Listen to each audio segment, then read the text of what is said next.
কিন্তু আমি আপনি যদি একটা বান্দার হক নষ্ট করি, কোনো ব্যক্তির যদি হক নষ্ট করি, সেখানে কিন্তু আপনার কি হবে না? মাফ পাওয়ার কোনো আপনার রাস্তা নেই। সেখানে আল্লাহর কোনো হাত নেই যে আল্লাহ রাব্বুল আলামিন মাফ করবেন। রাসূলুল্লাহ সাল্লাল্লাহু আলাইহি ওয়াসাল্লাম বলেছেন যে, "হাক্কুল মুসলিমি আলাল মুসলিমি সিত্তুন।" তো এবার আমরা জানবো যে ৪র্থ নম্বর হক কি? আল্লাহর নবী বলছেন যে ৪র্থ নম্বর হক হচ্ছে ওয়া ইদা আতাসা ফাহামিদাল্লাহু ফাসাম্মিতহু। কোন মুসলমান অসুস্থ হলো তাকে দেখতে গিয়ে আপনার তাকে সান্ত্বনা দিতে হবে। ভাই যেটা আল্লাহ রাব্বুল আলামিন করেন ভালোর জন্য করেন। আজকে তুমি অসুস্থ হয়েছো নিশ্চয়ই এর মধ্যে কোনো ভালাই আছে। এবার জানবো দেখুন ৬ নম্বর হক কি? আল্লাহর নবী বলছেন যে ৬ নম্বর হক হচ্ছে আসসালামু আলাইকুম ওয়া রাহমাতুল্লাহি ওয়া বারাকাতুহু। সম্মানিত প্রিয় বন্ধু আপনারা কেমন আছেন? আশা করি অনেক ভালো আছেন। আমি অনেক ভালো আছি আলহামদুলিল্লাহ।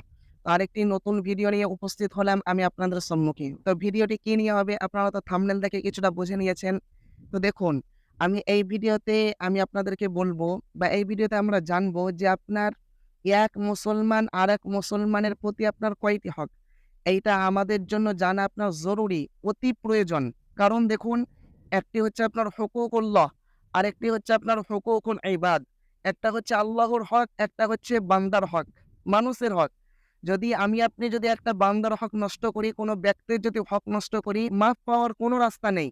কিন্তু যদি আল্লাহর হক যদি আমরা নষ্ট করি, যেগুলো আপনার নামাজ যদি আপনি এক রাকাত যদি বাদও দেন, সেখানে আপনি ক্ষমা পেতে পারেন। এটা আপনার কোরআনের আয়াত দেখলে বোঝা যায়। আল্লাহ রাব্বুল আলামিন বলেন যে, "লা তাকনাতু মির রাহমাতিল্লাহ।" তার আগে থেকে আমরা দেখি আল্লাহ রাব্বুল আলামিন বলেন, "কুল হে নবী আপনি বলে দিন, ইয়া ইবাদিয়াল্লাযীনা আসরাফু আলা আনফুসিহিম" যারা নিজের নফসের উপর আপনার জুলুম করেছে, অত্যাচার করেছে, "লা তাকনাতু মির রাহমাতিল্লাহ" তারা যাতে আমার রহমত থেকে নিরাশ না হয়। সেই দিকে তাকালে আপনার বোঝা যায় যে আপনার আল্লাহর হক নষ্ট করলে ক্ষমা পাওয়া যেতে পারে। কিন্তু আমি আপনি যদি একটা বান্দার হক নষ্ট করি, কোনো ব্যক্তির যদি হক নষ্ট করি, সেখানে কিন্তু আপনার কি হবে না? মাফ পাওয়ার কোনো আপনার রাস্তা নেই। সেখানে আল্লাহর কোনো হাত নেই যে আল্লাহ রাব্বুল আলামিন মাফ করবেন। যতক্ষণ পর্যন্ত সেই ব্যক্তি না মাফ করবে। তো যাই হোক সেই দিকে আমি যাচ্ছি না। আমি বলতে চাই আপনার যে আপনার এক মুসলমান আরেক মুসলমানের প্রতি কয়টি হক? তো এইটি জানার জন্য আমাদেরকে কি করতে হবে? আল্লাহর নবীর মুখ থেকে শুনতে হবে। তো দেখুন আল্লাহর নবীর জাবান থেকে শোনার জন্য কি করতে হবে? আপনার এই কথা আপনি পাবেন মুসলিম শরীফ বলে একটি আপনার হাদিসের কেতাব আছে। সেই কেতাবের আপনার 2162 2162 নম্বর হাদিসের বর্ণনা। তো আল্লাহর নবী কি বলছেন শুনুন। 2162 নম্বর হাদিসের বর্ণনা। আন আবি হুরায়রাতা রাদিয়াল্লাহু আনহু قال قال رسول الله صلى الله عليه وسلم হাক্কুল মুসলিমি আলাল মুসলিমি সিত্তুন।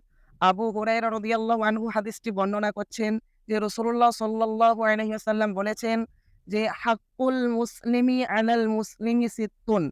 এক মুসলমান আরেক মুসলমানের প্রতি হক হচ্ছে ৬টি। সিত্তুন মানে ৬, ৬টি। চলুন এবার আমরা জানি যে ১ম নম্বর হক কি? ১ম নম্বর হক আল্লাহর নবী বলছেন যে ইদা লাকিতাহু ফাসাল্লিম আলাইহি। ১ম নম্বর হক হচ্ছে যখন তোমরা কি হবে? যখন তোমরা এক অপরের সঙ্গে দেখা হবে। কোন মুসলমান এক অপরের সঙ্গে যখন দেখা হবে, সাক্ষাৎ হবে, ফাসাল্লিম তখন তুমি সালাম দাও। তখন তুমি সালাম করো। কিন্তু দেখুন এটা আমাদের সমাজে এখন আপনার নাই। এখন আপনার নাই বললেই চলে। আমরা কিছুই মনে করি না। দেখুন এই সালাম নিয়ে আমি যথেষ্ট কথা বলেছি এর আগের ভিডিওতে। সেখানে আমি যথেষ্ট কথা বলেছি যে সালাম করাটা কতটা প্রয়োজন। সেখানে আপনার সালাম করলে কত নেকি পাবো। তো আপনার এই যদি আপনারা শুনতে চান তো এর আগের ভিডিও দেখতে পারেন। তাহলে সেখানে আপনারা পুরোপুরি জানতে পারবেন যে সালামের কতটা গুরুত্ব। তো ১ম নম্বর হকই হচ্ছে যে ইদা লাকিতাহু ফাসাল্লিম আলাইহি। আল্লাহর নবী বলছেন যখন তোমরা এক অপরের সঙ্গে সাক্ষাৎ হবে, মুলাকাত হবে, ফাসাল্লিম তখন তুমি সালাম করো। তো এইটা আমরা করার চেষ্টা করব ইনশাআল্লাহ। তো এবার ২য় নম্বর হকটা শুনুন।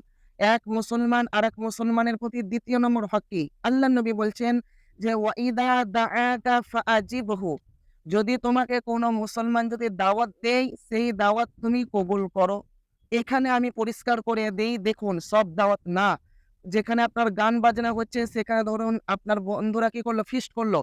সেখানে তারা মদ খাবে, এ করে আপনার হারাম কাজ করবে। আর সেখানে আপনাকে দাওয়াত দিবে, সেই দাওয়াত আপনার জন্য যাওয়া হারাম। কেউ চল্লিশা করলো, চাহারুম করলো, সেই দাওয়াত আপনার জন্য খাওয়া হচ্ছে হারাম। আপনার বিয়ে বাড়িতে কি হচ্ছে? ধরুন আপনার বন্ধুর বিয়ে বা অন্য কোনো বিয়ে হতে পারে, সেখানে আপনার যার বিয়ে হচ্ছে ছেলে, সে আপনার পণ নিয়ে আপনার বিয়ে করছে।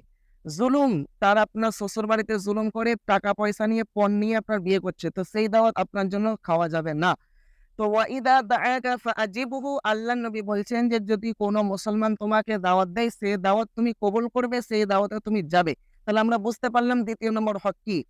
৩য় নম্বর হক শুনুন, ৩য় নম্বর হক আল্লাহর নবী বলেন যে ওয়াইদাস্তানসাহাকা ফানসাহ লাহ।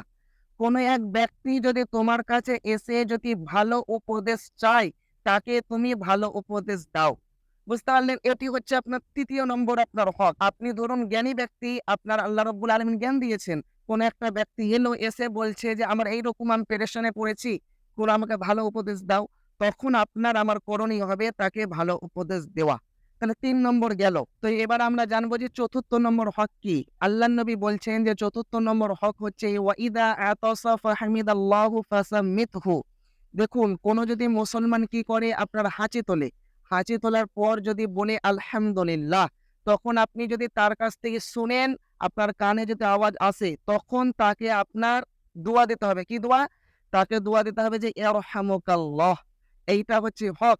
কোন ব্যক্তি হাঁচি তুলল, হাঁচি তুলে আলহামদুলিল্লাহ বলল, তার জবাবে আপনাকে বলতে হবে ইয়ারহামুকাল্লাহ। ৪র্থ নম্বর গেল। এবার আমরা জানবো আপনার ৫ম নম্বর হক কি। ৫ম নম্বর হক আল্লাহর নবী বলছেন যে ওয়াইদা মারিদা ফাউদহু। কোন মুসলমান যদি আপনার অসুস্থ হয়, সেই মুসলমানকে দেখতে যেতে হবে। দেখতে যাওয়া এইটা হচ্ছে এক মুসলমান আরেক মুসলমানের প্রতি আপনার হক। কোন মুসলমান অসুস্থ হলো, তাকে দেখতে গিয়ে আপনার তাকে সান্ত্বনা দিতে হবে। ভাই, যেটা আল্লাহ রাব্বুল আলামিন করেন ভালোর জন্য করেন। আজকে তুমি অসুস্থ হয়েছো, নিশ্চয়ই এর মধ্যে কোনো ভালাই আছে। এইরকম করে আপনার তাকে সান্ত্বনা দিতে হবে। এটা হচ্ছে হক এক মুসলমান আরেক মুসলমানের প্রতি। এইটি হচ্ছে হক আপনার ৫ম নম্বর। এবার জানবো দেখুন ৬ নম্বর হক কি। আল্লাহর নবী বলছেন যে ৬ নম্বর হক হচ্ছে ওয়াইদা মাতা ফাত্তাবিউহু। কোন আপনার মুসলমান ইন্তেকাল করেছেন, কোন মুসলমান ভাই বোনের আপনার কি হয়েছে, ইন্তেকাল হয়েছে, মউত হয়েছে, তখন আপনার আমার কর্তব্য হবে, আল্লাহর নবী বলেন যে সেই মুসলমান ব্যক্তির, সে আপনার ছেলে হোক বা মেয়ে হোক, তার জানাজাতে শামিল হতে হবে। এইটি হচ্ছে আপনার এক মুসলমান আরেক মুসলমানের প্রতি হক। দেখুন এই ৬টি হচ্ছে আপনার হক। তো সম্মানিত প্রিয় বন্ধু, দেখুন আমি তো বললাম যে আপনার ১ম থেকেই ১ থেকে আপনার ৬টি হক, যে আপনার ৬টি হক আছে, আমি তো আপনাদেরকে বলে দিলাম যে আপনার আল্লাহর নবী কি বলেছেন, আপনার ৬টি যে হক আছে এক মুসলমানের প্রতি আরেক মুসলমান, এই যে আপনার ৬টি হক আপনারা জানতে পারলেন। দেখুন আরেকবার আমি পুনরায় আপনার ঘুরিয়ে বলছি ১ম থেকে শেষ পর্যন্ত। দেখুন নাম্বার ১, ইদা লাকিতাহু ফাসাল্লিম আলাইহি। যখন কোনো মুসলমানের সাথে দেখা হবে তখন করণীয় হচ্ছে সালাম দেওয়া। নাম্বার ২, ওয়াইদা দাআকা ফাআজিবহু। কোনো মুসলমান যদি দাওয়াত দেয়, সে দাওয়াত গ্রহণ করা। নাম্বার ৩, ওয়াইদাস্তানসাহাকা ফানসাহ লাহ। কোনো ব্যক্তি এসে যদি ভালো উপদেশ চায়, তাকে ভালো উপদেশ দেওয়া। নাম্বার ৪, ওয়াইদা আতাসা ফাহামিদাল্লাহু ফাসাম্মিতহু। কোনো মুসলমান আপনার কি করলো, হাঁচি তুললো, হাঁচি তুলে যদি আলহামদুলিল্লাহ বললে, তার জবাবে ইয়ারহামুকাল্লাহ, তাকে দোয়া দেওয়া। নাম্বার আপনার ৫, ওয়াইদা মারিদা ফাউদহু। কোনো মুসলমান যদি অসুস্থ হয়, তাকে আপনার দেখা করতে যাওয়া। নাম্বার ৬ হচ্ছে আপনার ওয়াইদা মাতা ফাত্তাবিউহু। কোনো যদি আপনার মুসলমান ব্যক্তি, সে আপনার মৃত্যুবরণ হয়, সে আপনার মৃত্যুবরণ করেছে, তার জানাজাতে শামিল হওয়া। এই ৬টি হচ্ছে আপনার হক। তো আশা করি আপনারা বুঝতে পারলেন যে ৬টি হক কি। দেখুন এগুলো আমাদের সারা জীবন আপনার মাথায় রাখা অতি প্রয়োজন। দেখুন এই যে আপনারা যদি এই যে হক আছে, আমি তো ১ম এ আপনাদেরকে বললাম যে একটা হচ্ছে হুকুকুল্লাহ, একটা হচ্ছে হুকুকুল ইবাদ। এই বান্দার যে হক আছে, এগুলো নষ্ট করলে কিন্তু আমরা কিয়ামতের দিনে পাকড়াও হব। তার জন্য এটি আপনার অতি প্রয়োজন একটি হাদিস। তার জন্য আমি আপনাদের সম্মুখে বলার চেষ্টা করলাম বা বলিয়ে দিলাম।